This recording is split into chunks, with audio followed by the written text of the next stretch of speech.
नई नई सास बनने जा रही लक्ष्मी को उसके रिश्तेदारों ने अच्छे से समझा दिया था। दीदी देखो, सास बनना आसान नहीं है। कहने को बहू आ जाती है, लेकिन सारे घर में हक ऐसे कर लेगी जैसे तुमने तो इतने साल से घर के लिए कुछ किया ही ना हो। और नहीं तो क्या, मेरी वाली ने तो घर का नक्शा ही चेंज करवा दिया था। कहती है खिड़की यहाँ नहीं वहाँ करो, दरवाजा इस दिशा से खोलो और न जाने क्या क्या। अरे बताओ, 20 साल से क्या मैं गलत खिड़की दरवाजे के साथ रह रही थी? तभी वहाँ बेटी आ जाती है। हाँ माँ, और पक्का भाभी आने के बाद तो मेरा हाल बुरा ही होना है। तुम हर बात पर मुझे इग्नोर करोगी। हे भगवान, इतना सब कुछ होता है बहू के आ जाने पर, मुझे तो पता ही नहीं था। अरे एक हमारा जमाना था। अरे हमारा जमाना तो भूल ही जाओ कि सास के हाथ में कमान होती थी और हम कठपुतली। जीवन भर कठपुतली ही रहना है, पहले सास की और अब बहू की। खैर, मुर्गे की अम्मा कब तक खैर मनाती। हो जाती है बेटी की शादी और घर आ जाती है प्यारी सी पल्लवी। माँ जी चाय लीजिए।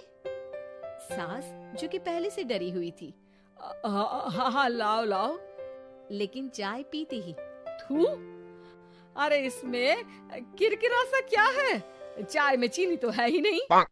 माँ जी वो ये बता रहे थे कि आपको शुगर की बीमारी है, तो मैंने चीनी की जगह गुड़ का पाउडर डाला है, वो शुगर के लिए ठीक रहेगा। सास गुस्से से लाल हो जाती है। अरे नहीं नहीं, मैंने जीवन भर चीनी की ही चाय पी है, तो मैं तो चीनी वाली ही चाय पीऊंगी। तुम आई और मैं नियम बदल दूं? ऐसी सास नहीं हूं मैं, समझी? पल्लवी को समझ में नहीं आता कि सास को हो क्या गया है। अरे माँ जी हुआ क्या है, आप तो भड़क गई। तभी वहाँ ननद आ जाती है। तो आप काम ही ऐसा कर रही है ना भाभी? अरे भाई मैंने क्या किया? शुगर के पेशेंट को चीनी नहीं पीनी चाहिए, तो मैंने चाय में चीनी नहीं डाली। इसमें मुझे तो नहीं लगता कि मैंने कुछ गलत किया। भाभी पहली बात ये कि जबान चलाने की जरूरत नहीं है, क्योंकि हम लोगों को भी बोलना आता है। बाकी आपका क्या मतलब है कि हम लोग माँ का ख्याल नहीं रखते हैं? आपको ही सारी साइंस की नॉलेज है। पल्लवी समझ जाती है कि इन लोगों के दिमाग में बहू को लेकर धारणा गलत ही है, इसलिए वो बिना कुछ बोले वहां से चली जाती है। थोड़े दिनों बाद जब पल्लवी ड्राइंग रूम के पर्दे बदल रही थी, पंछी पन्नू उड़ती फिरूं मस्त गगन में, आज मैं आजाद हूँ दुनिया के चमन में। वाह जी वाह, आजाद होना तो अच्छी बात है, लेकिन हम लोग भी गुलाम नहीं है। ये पर्दे किससे पूछकर बदले जा रहे हैं, जरा बताओगी? अरे सासू माँ, जब से आई हूँ सोच रही थी कि पर्दे ठीक नहीं है। पता है पर्दे इतने हल्के हैं कि दिन में बाहर से पूरा घर दिखता है, लोग झांकते हुए रास्ते से निकलते हैं, ये मुझे अच्छा नहीं लगता है। अरे वाह जी वाह, 5 साल से तो ये पर्दा लगा है, तब तो लोगों ने झांका नहीं। आज तुम आई हो तो लोग घर में झांकने लग गए, क्यों? अरे भाभी, आपको ये तो नहीं लगता कि आप हीरोइन जैसी दिखती हो या इतनी सुंदर हो कि लोग आपको झांक झांक कर देखते रहें? मैं भी रहती हूँ इस घर में, लेकिन मजाल है। पल्लवी सर पर हाथ रख लेती है, पर्दे लगाकर पुराने पर्दों को हटा देती है और निकल जाती है। देखा माँ, इसे कहते हैं मनमर्जी। आपने मना किया, फिर भी भाभी ने पर्दे हटा ही दिए। ठीक है बेटा, शुक्र करना पर्दे ही हटाए हैं। अरे कहीं किसी दिन ये हमें ही ना हटा दे। ऐसे कैसे हटा देंगी, हम क्या पर्दे हैं?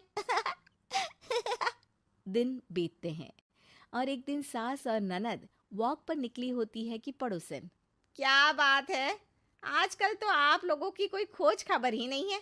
तरस गए हम लोग तो। अरे नहीं नहीं, बस घर पर ही रहते हैं पहले जैसे। पहले भी तो इतनी ही खोज खबर थी ना। अरे नहीं नहीं, पहले की बात और थी।